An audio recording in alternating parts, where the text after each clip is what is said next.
Nako, matindi ho ito mga kababayan. Mga abogado hiningi sa Korte Suprema na ipatigil ang impeachment laban dito kay VP Sara. At syempre, araw ng Biyernes ngayon, kaya nasa saganang mamayan itong si Senator Rodante Marcoleta. Pero bago ang lahat ng yan, gusto ho muna nating batiin ng maligayang kaarawan nitong si dating Pangulong Rodrigo Duterte.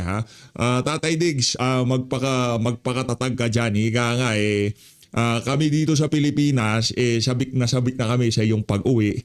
At ika nga, yung ipinakitang dedikasyon at pagmamahal sa sambayan ng Pilipino, siya ngayon ang hinahanap-hanap ng ating mga kababayan. Kaya naman, hindi na kami makapaghintay na maging presidente itong si VP Sara.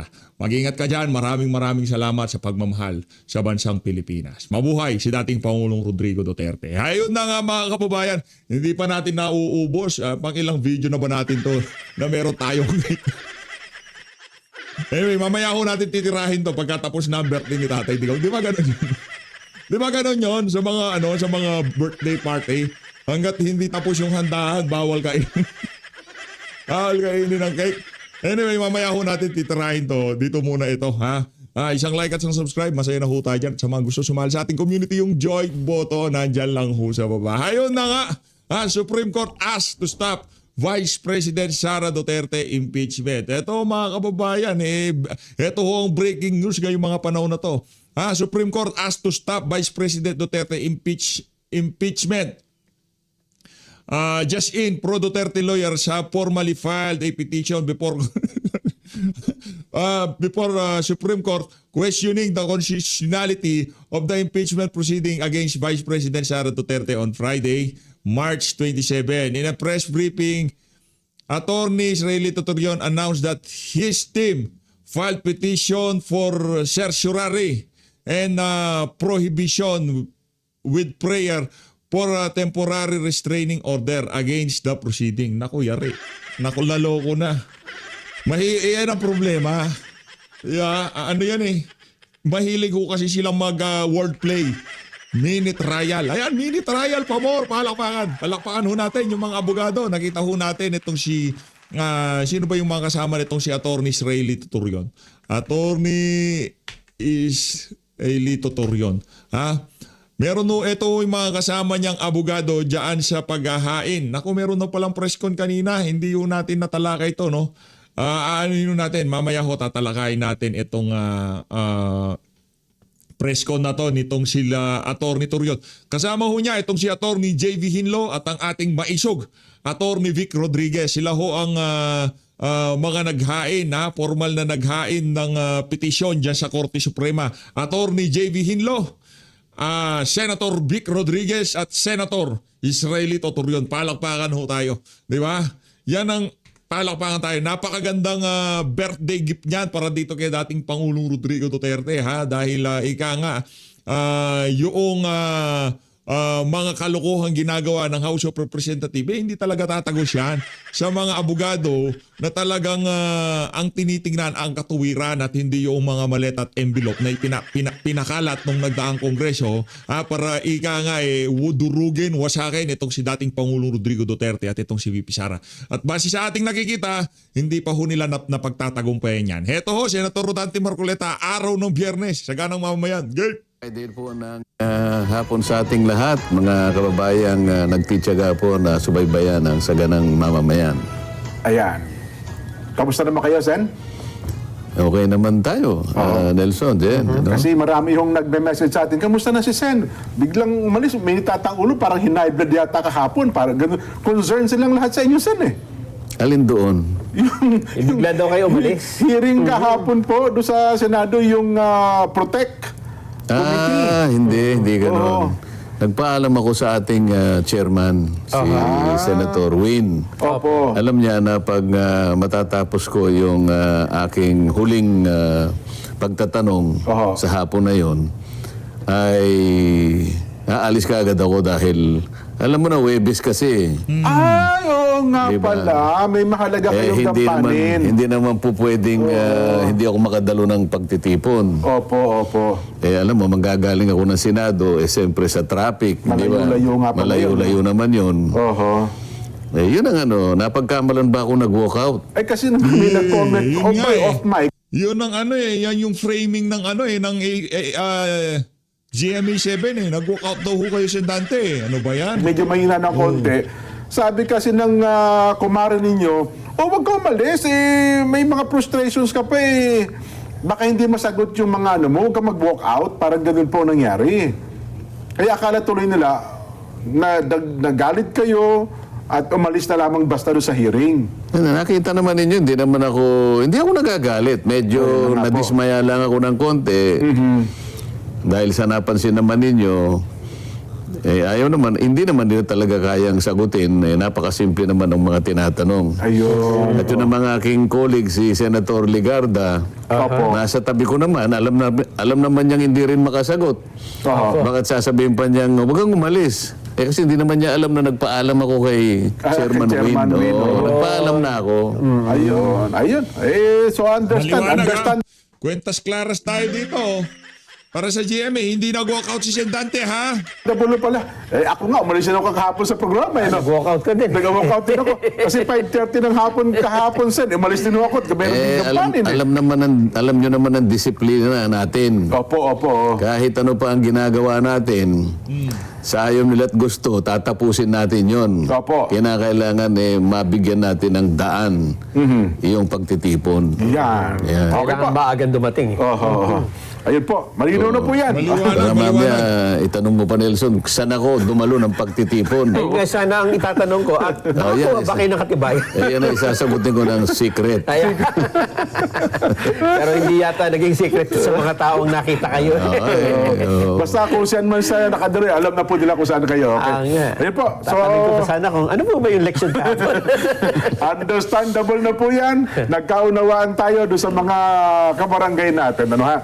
Pero teka lang, Sen, simulan natin sa simula.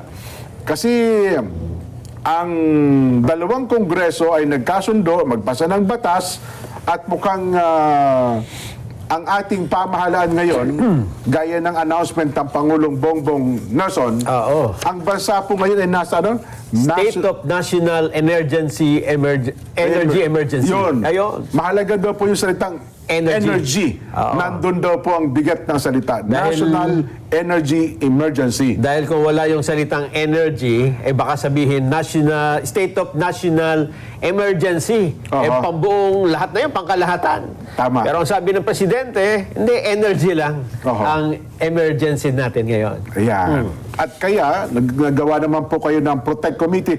Well, sa kabatiran nga po ng ating mga taga-panood, Sen, si kaliliwanag ng higit na nakararami, ano ho bang pagkakaunawa ninyo? Una, doon sa National Energy Emergency. Alam mo, Jen, sa dalawa kasi ang pinagkukunan natin ng basihan. Opo. Kung pag-uusapan ay national emergency, yung Article 12, Section 17 ng ating saligang batas. Buti pa, basahin na lang natin. Sige po, para wag tayo maligaw po. Yan na. Dito sa Article 12, Section 17 ng ating saligang batas, bagamat ito sinabi ko na rin doon sa committee, Jen. Opo. Ang sinasabi rito, the state, yung Estado, has the power to temporarily take over the operations of privately owned public utilities or businesses affected with public interest in times of national emergency when the public interest requires. So, anong susunod na itatanong nyo? Meron ba tayong national emergency? Yun na nga po. Meron ho ba? Nasa estado na ho ba tayo niyan? Sa kanilang, sa pagtaya nila, kaya nga nagkaroon ng Protect Committee, di ba? Opo. Ngayon, may binabanggit ka kanina, ang sinabi National Energy. Energy. Yes po. Emergency. Kasi meron na namang isang article Article 6. Section 23. Sinasabi na naman, in times of national emergency. Okay. Okay, opo. Bakit kasi iwasan natin yung salitang yun Bakit? Kapag ba energy ang emergency, hindi pang national. Ibig mo sabihin, meron tayong isla sa ating kapuluan na hindi gumagamit ng energy? Oho. Ano po, nandun naman sa yung national eh. Opo. Siningitan lang ng energy. Oho. O, nandun din So, naman national yun. Para emergency pa rin. specific daw po na ang Pang-energy emergency lang. natin ay pang-energy lang. National emergency pa rin. Ayun, tama naman. okay. Kasi kapag ka sinabi mo, national energy Emergency. Aha. ang daming tinatamaan na sektor dyan di ba? Oo nga, oo nga. Diyan, kapag ka ang pinag-uusapan, na unang-una na dyan, transportation, di ba? Sa transportation na yan, involved na yung pagta-transport ng kalakal, magmula sa mga iba't ibang industries natin, agriculture, fishing, lahat na yan, ano? Paano kang hindi gagamit ng gasolina? O ng crudo, ng diesel? Opo. So, mga fisher folk, pupunta sa laot, meron silang gagamitin na gasolina. Opo. Pag-transport ng kanilang huli, gagamit din sila ng transport. Yes po. Yung mga kalakal, paano yung supply chain, pati yung mga farmers, gagamit din yan sa pagsasaka nila. Mechanized na rin yung iba, di ba? Pagka dadalhin sa palengke, sa tindahan, gagamit ka ng public transport, ganun din. Crudo Yung sa papasok sa gasolina. eskwela. So, Department of Education, problema rin. Yung mga teachers, pupunta sa eskwela, yung mga estudyante, hatid, lahat. Pati paglulutusin. Yung nagtitinda sa palengke, lahat. Karinderya. Paano mo i-isolate ang iba't ibang sectors na affected ng transportation sapagkat wala kang gasolina o wala kang diesel? Hindi mo pwedeng sasabihin national energy emergency. Ang sinasabi ng batas, national emergency. Okay. Ito naman ang talagang talagang Estado. lumilitaw na. Ito na yung estado. Kung talagang unang-una wala na tayong maangkat na petrolyo. Kung totoo. At kung ganun nakataas talaga sa sinasabi nilang pandaigdigang merkado. Palagi niyong nasasabi yun Totoo Palagi niyong po. naririnig Oho. Ang presyo at ang bentahan sa pandaigdigang merkado ng produktong petrolyo. Yan po lagi. Tanong mo nga kay Nelson kung ang pagkakaintindihan sa pandaigdigang merkado ng petrolyo. Kasi may avatar yan. World market.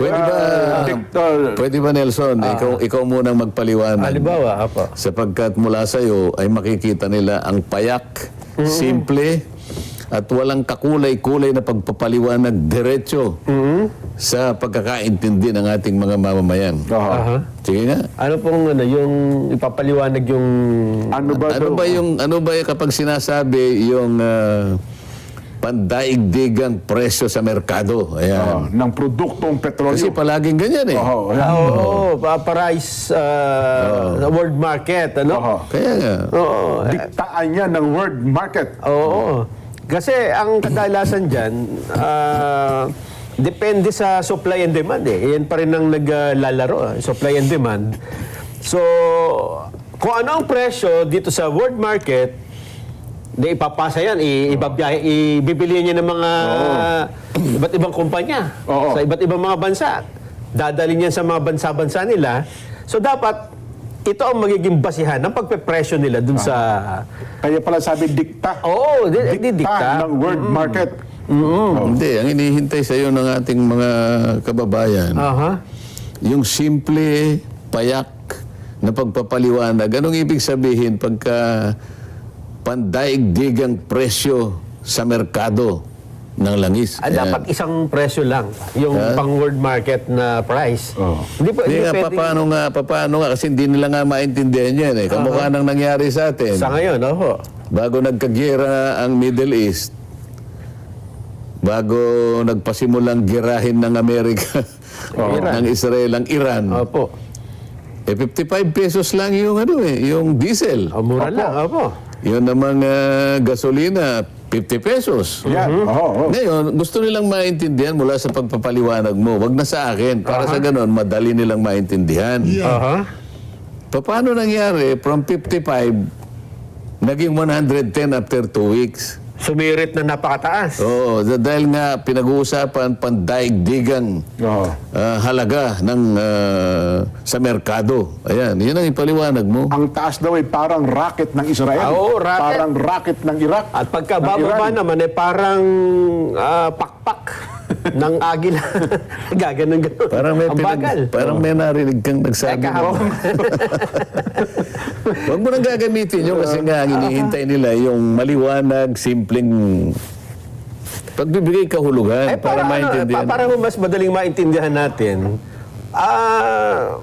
parang ikaw, meron kang paninda dyan, halimbawa, di ba? Sige. Aangkat ka sa akin. Oh. Sige, kayong Siyempre, kung magkano ang inangkat mo sa akin, kayong dalawang mag-usap para magkaintindihan. dadagdagan mo lang yan ang tubo. Oo. Pero dapat hindi ka, kung magkano ko ipinasa sa'yo, huwag mo namang tataasan ng sobra-sobra. Aha. Di ba? Kung paano ko ipinasa sa'yo, dadagdagan mo lang ng sapat lang sa operation mo at meron kang profit.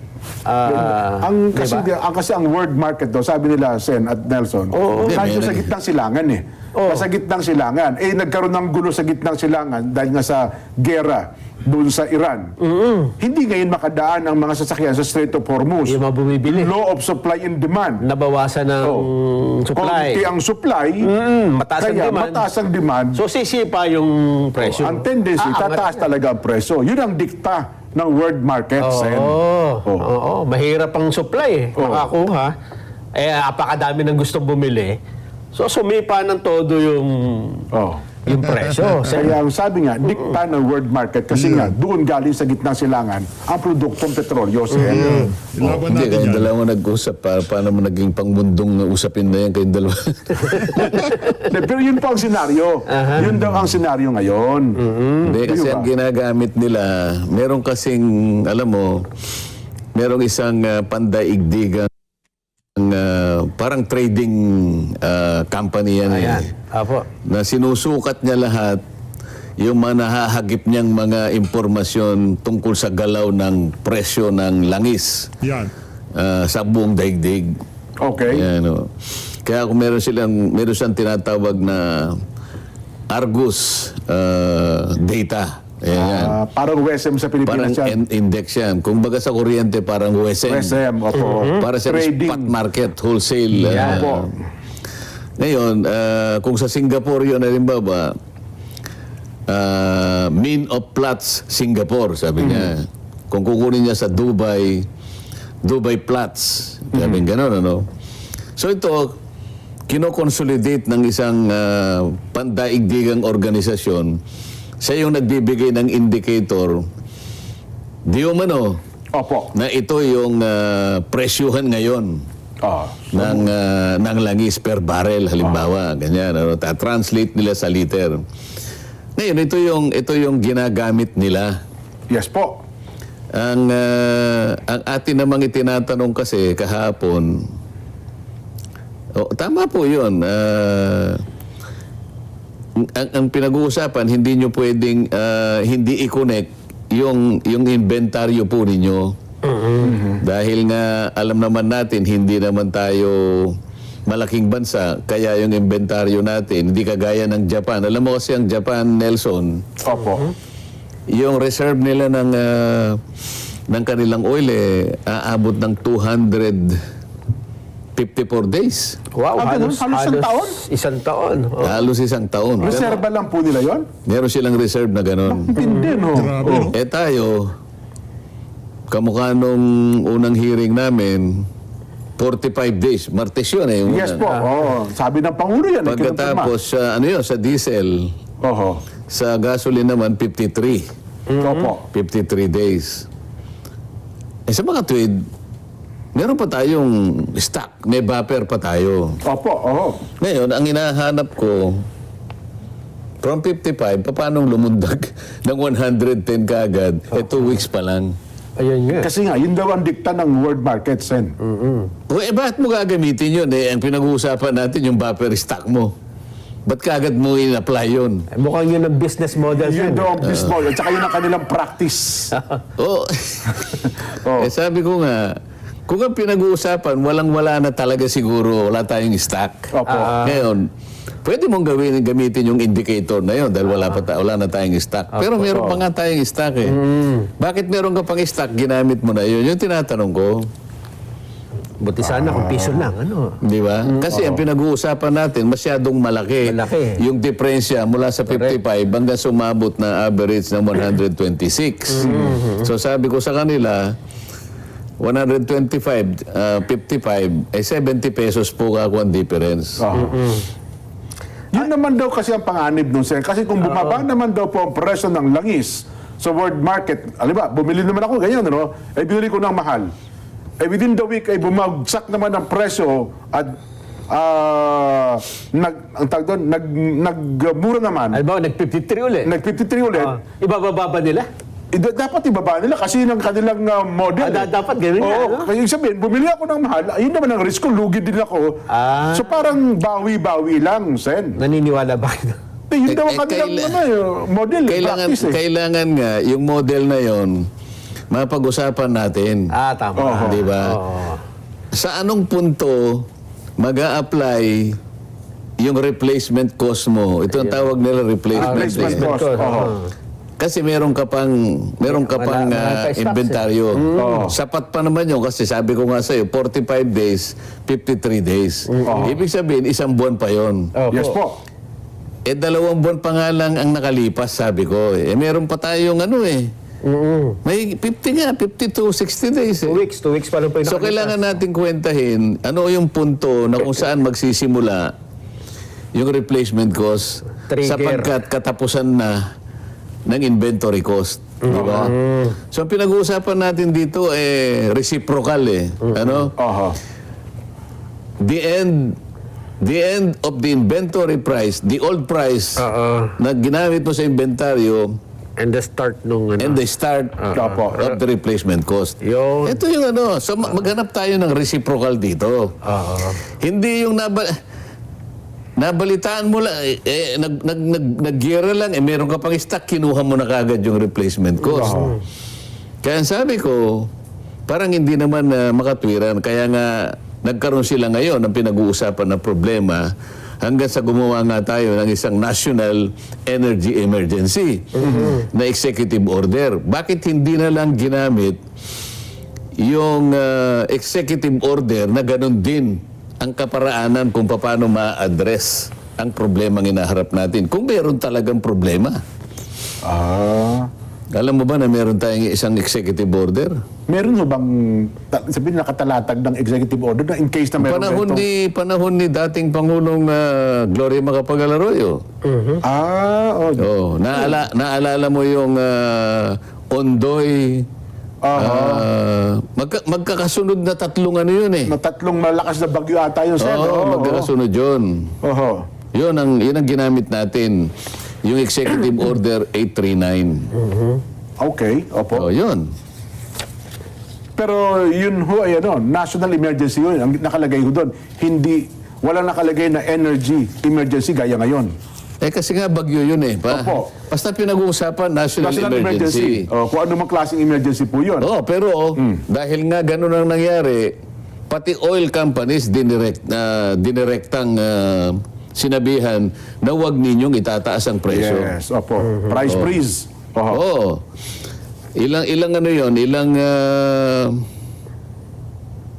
Ondoy, Pepeng, at saka Ramil. Magkakasunod yun. Okay. Ngayon, ginamit yung Executive Order 839. 2009 ito, Jen, Opo.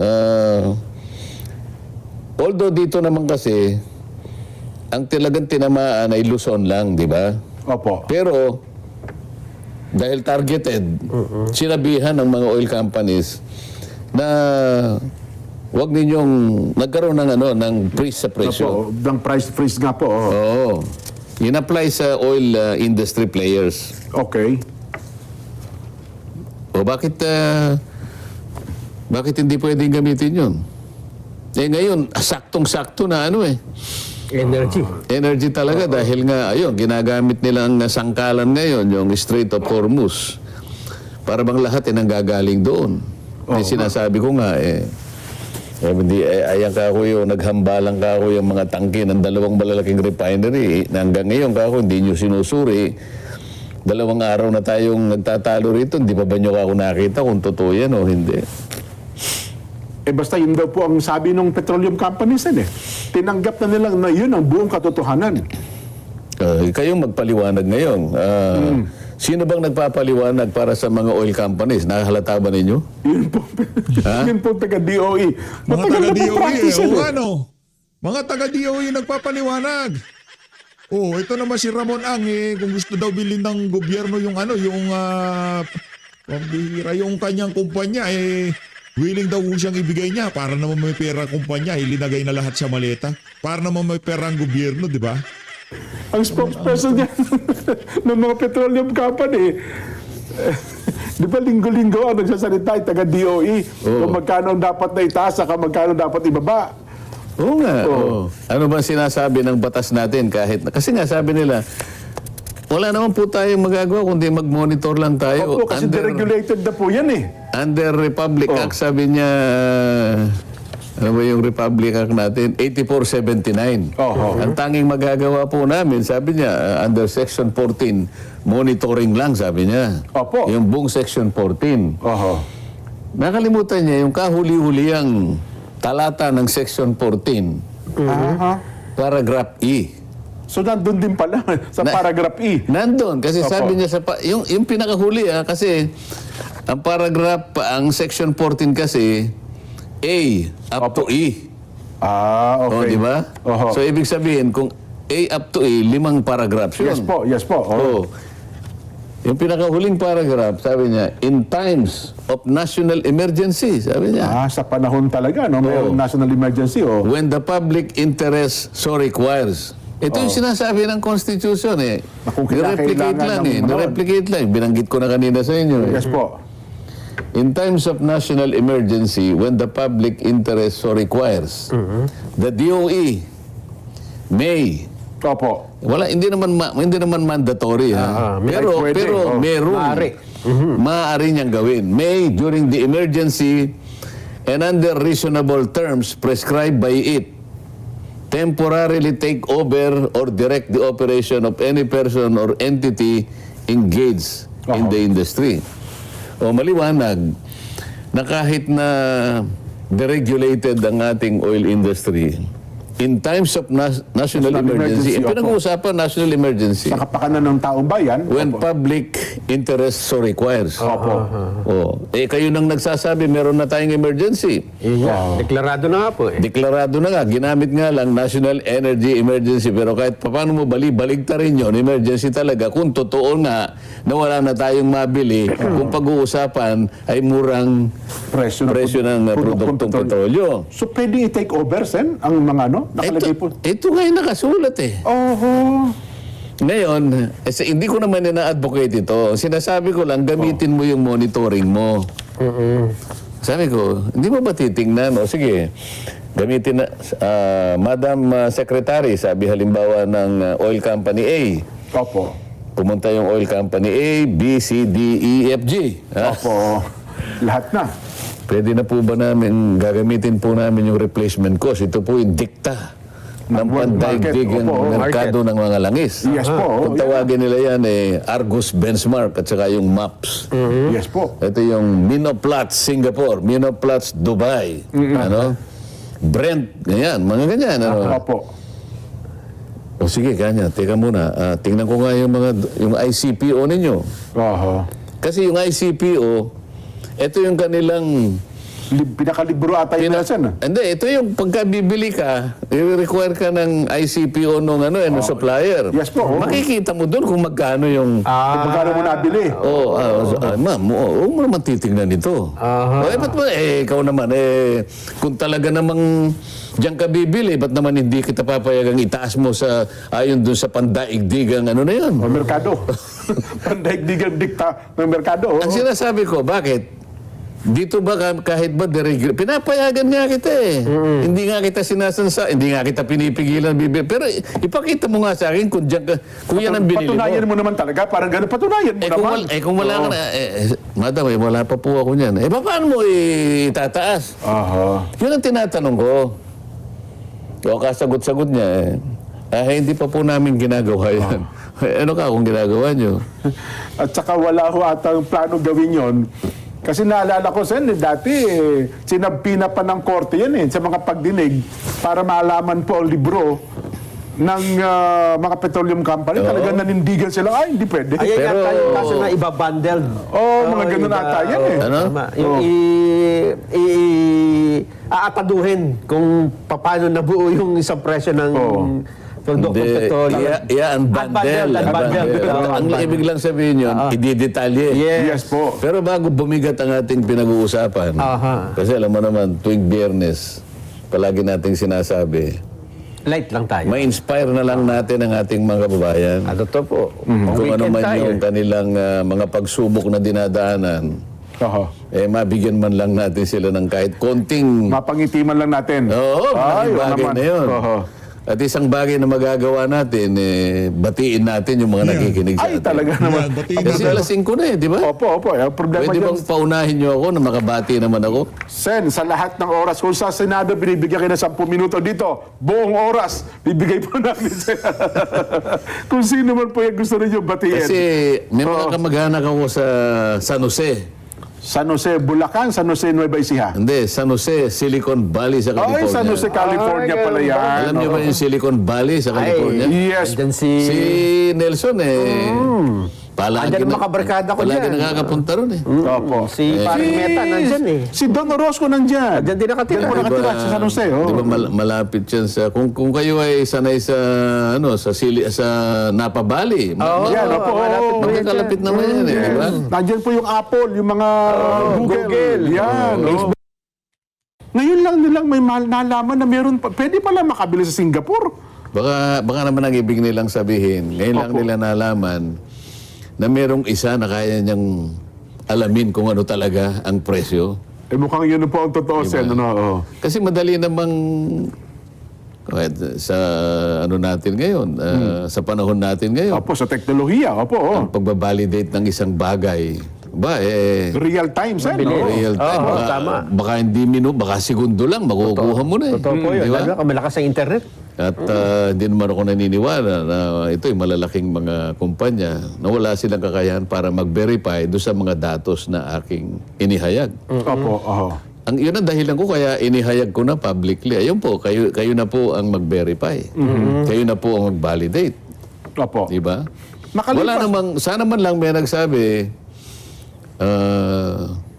with all due respect, Senator Opo. Nelson Lubao, Senator Subarjaga, I am disputing your data. Ayun, ganun sana. Di Oo. ba? Para, wala eh. Habang nanonood ako kahapon, tingin ko nga kung meron talaga magdi-dispute nung sinabi ninyo. Wala nga eh. Kasi sila nasa matagal na industriya, Sen eh. Kumbaga na, Baka naman natatakot na kumbaga sa korte kasi, biglang naglahad yung Yung prosecution. Your Honor, I move that this testimony be stricken of the record. Oo. Hindi naman nag-oppose yung kalaban eh. Opo. Counsel, what will you say? Nothing. Halimbawa, defense, what will you say? Fiscal, Opo. No, Your Honor. no objection, Your Honor. Di wala. Wala naman gano'n. Sabi ko, ako ba, nagtago ako? Hindi, sabi, ito po, Mr. Chair, ito po yung slide number 1. Ayan po. Makikita nyo po dyan, makakwenta po natin. Yan po, nakalitaw po ang price US dollars per metric ton. Kung CIF po, lagyan na po natin ng shipping cost kahit na kung minsan FOB lang ang merong shipping cost. Ayan po, translate nyo na po sa metric ton, hindi na po $1,500, $15 na lang. Yan. Okay? Andyan na po yung map, Singapore, $1.71. Opo. Ngayon po, dahil kinonvert na po natin sa liters, tsaka po yung 60 pesos is equal to $1, Opo. So 540 plus 15 plus 1.71 times 60 divided by 1,180, tingnan po ninyo 35 pesos lang. Nako, oo. O edi sana, with all due respect, Your Honor, this is highly disputable. Yun sana, no? This is unacceptable. Kami po kanya ay inikutan na po namin ng milyong beses Oo. yang mga tangke ng Singapore. Hindi po totoo yung sinasabi ninyo. Nako, oo. Meron bang kumibot, eh? Wala, ang ini-expect ko nga, wala akong kumibo talaga sen eh. O yun Wala nga, matapos, DOE, hindi niya alam. Hanggang matapos pala, oh. O, anong gagawin natin? Ngayon, kung hindi po nyo i-validate, nagtataka po ako, ba't tayo nyo i-validate? Para sa akin po kasi, parang wala tayong problema. Kasi yan po yung presyo eh. Oo. Paano po nangyari? Paano nagtaasan po? Kayo nagpasimula ng pagtataas ng presyo. Kaya po tayo nagkaroon ng parang akala mo may emergency tayo. Oo. Kaya kung mapapansin ninyo, napansin nyo naman siguro, Opo. hindi ko alam kung saan ako pupunta na argumento eh. Kung sasama ako doon sa pinag-uusapan, anong mangyayari sa mga drivers? Anong mangyayari sa mga tindera? Anong mangyayari sa mga farmers? Sa mga school children? Sa mga teachers? Sa lahat ng sektor ng ating lipunan? Ang taas-taas ng presyo. Ang sinasabi ko, teka, tingnan nyo muna ito. Oo nga naman. Parang hindi muna, parang wag na muna natin pag-usapan ito. Eh, nandun na yung Manibelo, naglulupasay na, di ba? Opo. O sabi ko, pasensya ka na bro. Sa harap ng iyong panaghoy. Ayaw nilang tingnan eh. Napansin nyo ba? Oo, tama Bakit kayo. wala man lang na gustong tingnan yung pinresitang konti? Wala bang interesado na baka sakaling ito'y totoo at sinasabi ko namang, ayan po, Oo. i-validate po ninyo. Kasi kung totoo, magpadala na po kayo ng mga vessels ninyo doon. 10 vessels sa halimbawa. Bawat isa po kasing delivery, minimum of 100,000 metric tons. Oo. Either diesel or gasoline. Para hindi na po tayo mamroblema. So wag na muna natin pag-uusapan muna ito. Opo naman. Kaya kung makikita nyo, alumpihit ako, hindi ko alam, saan ba ako makikipagano sa inyo? Oo nga, Dito ba ako? Ito ay pinipilit ko. Susundan nyo ba yung direksyon na yun, ano? Na para bagang tatanggapin na natin na talagang mahal. Bago ko sana tanggapin, i-validate nyo to. Pero wala naman wala naman nag-object, hindi naman gustong i-validate. Ba't nga ba parang ayaw, parang pasong-paso sila sa informasyon na yun, Sen? Ano bang nakita nyo doon? Hindi, pasagutin mo si Nelson. Kasi Ano ako, tingin mo, bakit parang pasong-paso sila doon sa informasyon na inilahat na yun ni Sen? Ni Sen. Don Marcoleta? Hindi po talaga namin alam yan, Your Honor. bakit kaya? Yun ang tanong sa'yo. Sa tagal ng industriyang ito at sa tagal ng trading sa Singapore at saka sa Petronas sa Malaysia, hindi alam. Ang totoo niyan, Sen, ito ng Department Hindi niya alam o ayaw niyang alamin. Parang pareho.